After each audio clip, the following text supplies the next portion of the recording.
In this quick tutorial, I am going to show you how to share Google Drive file link only for viewing, not download. For that, you have to click on file. So let's say I have to share this file link. For that, you have to click on these three dots here. Now you have to click on this share option.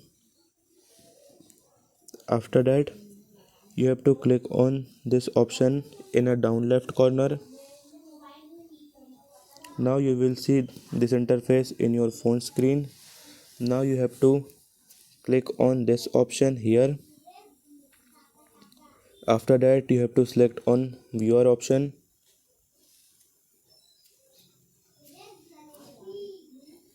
and now you have to click again on this option, and now you can copy this link through clicking on copy link option. And that's how you can share this file link. And if the person opening the file, so let's say anyone can click on this link and open this document, and you can see here is no download option, only viewing option. And that's how you can share your Google Drive file link only for view, no download.